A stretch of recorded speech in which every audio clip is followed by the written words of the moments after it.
Hey, how's it going? David Taub here from Epic Guitar Instruction. Hope all is going well. Got a great song lesson for you today. We're going to do Marvin Gaye's What's Going On, classic from 1971.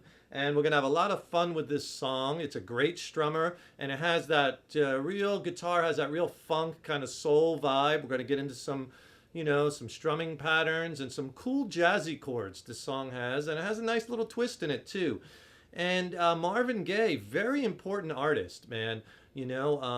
This record came out, this song, 1971, I believe it was, and that was a very tumultuous time in the country, I mean, there was all those issues with that horrible war going on with Vietnam. There was rampant drug use across the country, problems with inflation. And Marvin Gaye kind of stood up to the record companies, and he came out with this record that was very indicative of what was going on, no pun intended, of the times, what was happening, his music was and lyrics reflecting of what was going on in society, which was, a really nice in your face to the conservative kind of Motown record. And he came out with the record, great stuff, and it's very important artist, very important record. And 6 chords is all we're going to use to get you through this song. And there's some cool jazzy voicings with some 13th sus4s and 13th chords we're going to get into, minor 9. Don't let that intimidate you. I'm going to make it easy, a lot of fun. Something to keep in mind though with this song is we're going to capo it up at the 2nd fret. Okay, and so if you want to play along with the original recording, it's going to sound perfect. The original recording, I mean, it rings out to the key of E major. E major. Now, we're capoing it up at the 2nd fret, so when I show you these chord voicings and I write them out, it's going to be relative to the position of the capo. All right, so I'm going to show you like the first chord is a D major 7, right? D major 7 voicing, but technically that chord's ringing out because of the capo to an E major 7. It's one step higher, whole step higher. I don't want to confuse you though, so we're just going to go with the common fingerings and the common chord names in relation to the capo. The key thing I think about this song is the groove. We gotta be able to lock into that laid back kind of funk soul groove with your strumming. And I designed a strum pattern for this song, and it's gonna stay the same for most of the chords to make it easy for you to first learn it. And then once you get the hang of it, you could start varying the strum a little bit, right? And adding in some embellishments. But the key thing to keep in mind is it's very laid back, it's moderate, about 104 beats per minute. You could start it off slower if you're having trouble making the chord changes in time, and then bring it up to speed. But I really want you to try to play a little bit behind the beat, and that's the key to getting this to sound right for this laid back kind of funk groove. Because if you're right on it and you're pushing that beat, it's going to lose all that laid back quality. So the strum pattern has a little pause in it, and I'll show you how to do it. It's easy. But it's going to pull it back a little behind the beat, and that's where you want to be for this song to dial it in just right. So the intro starts off with a D major 7th chord, and you're going to play that for 4 bars. So the first thing we want to do is go over the strum pattern, and we're going to use the same strum pattern basically for the whole song, and it's going to be a little bit of a laid back feel. Okay, so to get the groove of the strum pattern, which is essential, we're just going to grab the strings and just scratch it out first, and then we'll start adding the chords in. Let me play the strum pattern.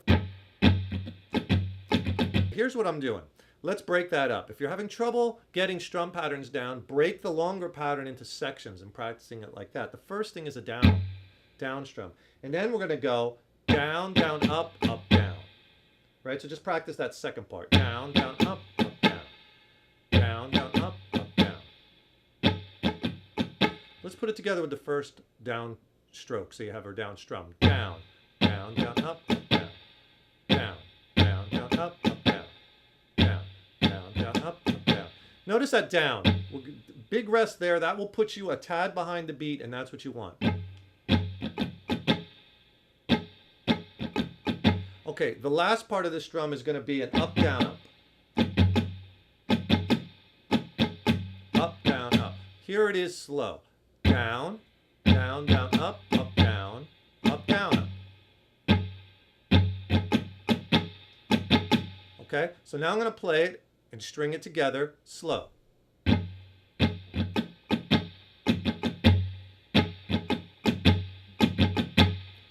down, up, down, down, up, down, down, down, up, down, down, up, down, down, down, up, down, down, up, down, down, down, up, down, down, up, down. Play along. All right, practice that. If you fall off the horse, like if you only get it a couple times, right? And then you fall off, get back on that horse, and the next time through you'll get it a few more times, and just practice that nice and slow at first. Don't worry about the 104 beats per minute. We're going to use that for all the chords and all the changes. Let's take the intro, right? It's a D major 7th chord. Okay, really pretty jazzy chord. Jazzy major 7th chords have that real jazzy, sweet, kind of dreamy sound, okay? All right, so what you're going to do is you're going to play that strum pattern with this chord 4 times for the intro before the first verse kicks in. It'll sound like this. Okay,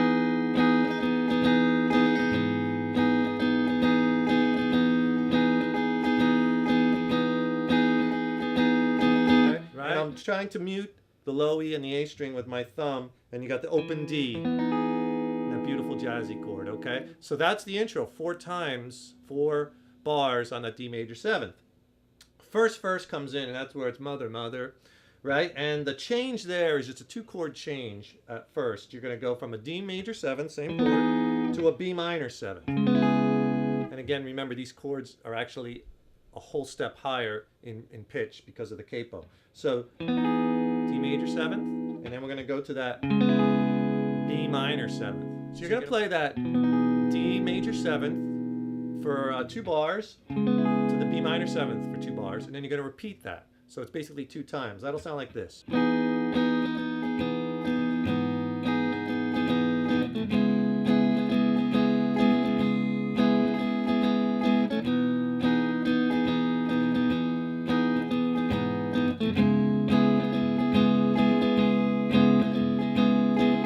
Okay, then after 2 times through that, and we're still in the first verse, you're going to go to an E minor 7th, and then you have a very cool chord. You have an A13 sus4. Very cool jazzy chord. And the way that you could change that when you're on that E minor 7th, easy change, just take that 2nd finger and drop it to the high E string 2nd fret. So you kind of drop that straight down, and then drop that 1st finger down 1 string to that 2nd fret of the D string, right? So just practice that change if you're not good with it, right? E minor 7th, drop that 1st finger down, 1 string, drop that 2nd finger down, high E string 2nd fret, and you got that change, right? All right. So it goes to that A13 sus4 for 1 bar or 1 time through that strum pattern, and then he's going to go to just to an A13 chord. So basically you're taking this D note with your 3rd finger and you're sliding it.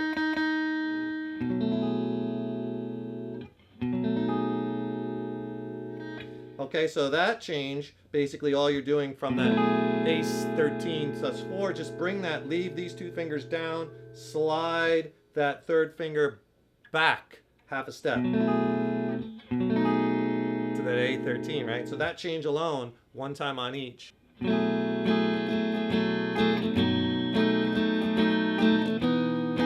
goes back to the D major 7th, okay? So let me play that part of the verse where it goes from the E minor 7th for 2 bars, then you're going to go to that A13 sus4 for 1, to the A13 for 1. And that ends the first verse. And then it repeats, that goes right into that 2nd verse, which is the same. All the verses are the same. All the pre-chorus and choruses are the same. So basically the song is verse, verse 1, verse 2, then a pre-chorus, chorus, then it repeats. Okay, so here's that change from the E minor 7.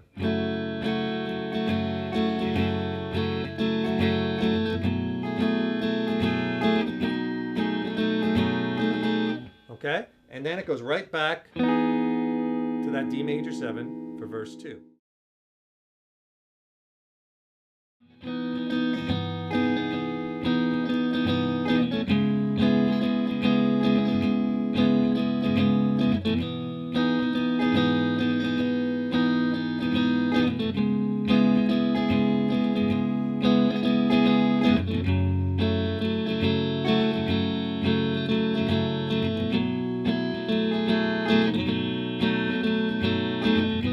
From the verses, it goes into kind of a pre-chorus. You might consider it a chorus. And that basically is the same chords, except you're going to go, and this is where it's like picket lines, that lyric. E minor 7th for 1 bar, and then you go right to that A13 sus4 for 1 bar. And you do that 2 times through those 2 chords. Then you go E minor 7th for 1 bar, and then you're going to split a bar between that A13 sus4 to the A13th. Let me play it for you. Here's the first time. So right on the picket lines, E minor 7, same strum pattern.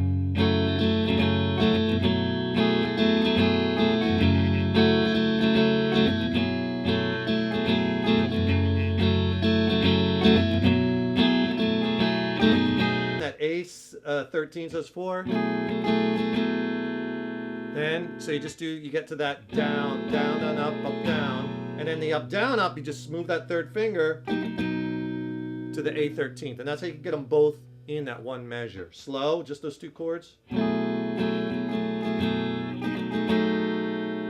Okay? It's all I'm doing is sliding that third finger. You might not be familiar with playing some of these jazzier voicings, and it's going to be a little challenging at first, changing those chords and keeping in time, right? I can help you with that. You know, I have a lesson on chord changing techniques and chord changing devices and all kinds of killer exercises, and I could send it to you for free. It'll really help you in your chord playing and your fret hand technique, because the chord changing all starts with the fret hand. Just click on that link in the YouTube description box, and I will send you a free video lesson that you can't find on YouTube and an ebook. Right? I'll send them to you for free. You'll learn 6 essential fret hand techniques, 6 essential chord changing techniques, and tons of exercises to really get your chord changing blasted to the next level. It's an awesome lesson. The ebook, there's more exercises than that in the book, right? And they'll really help you in this song and all your songs. And all you have to do is click on that link. It's free. And then it goes into the chorus, the what's going on part. And that's the same exact change as the verse. It's just a D major 7th to a B minor 7, except this time just play the D major 7 for 1 bar to the B minor 7 for 1 bar. And you do that 2 times. D major 7, B minor 7. That'll sound like this with 1 bar each. Same strum pattern.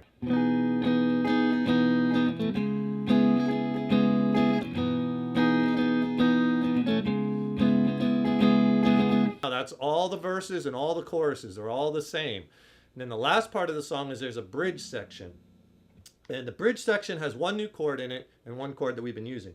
So for the bridge, which is basically right after that chorus, right after that B minor 7, then you're going to go to a G minor 9 chord. And this is a really interesting chord for a couple of reasons. And this bridge is basically where he's singing that, he's kind of doing that vocal ad-lib, and it's a long bridge.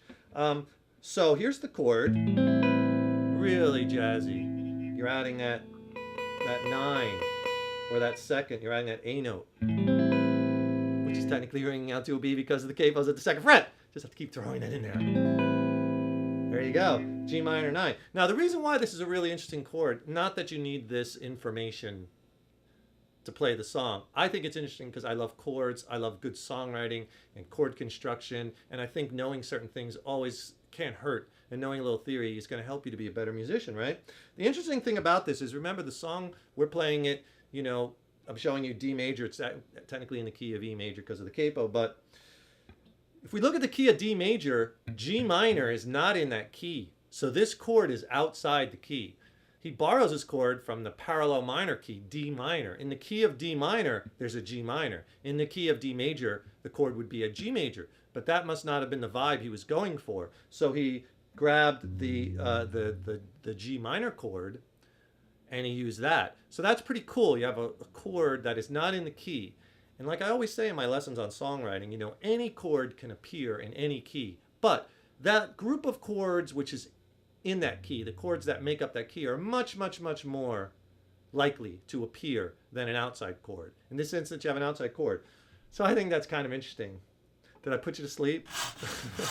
If I did you do a face plant right into the keyboard? My apologies, I just think that's kind of cool. But okay, so when you go to the bridge, you're going to do the same strum pattern on that G minor 9, but the thing is, the bridge goes from that G minor 9 for 8 bars. You're going to stand that for 8 bars, 8 times through that strum. And then from there it goes to that A13th sus4 chord. I know, it's a mouthful, right? 4 times. So 8 times on the G minor 9, and then 4 times on the A13 sus4. That'll sound like this. Same strum pattern. Maybe I'll play a little slower so you kind of get that groove. 2,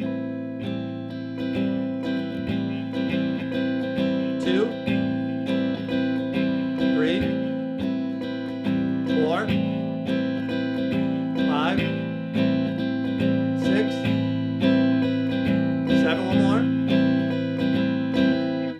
right, then it goes to the A7, A13, sus4, 4, 4.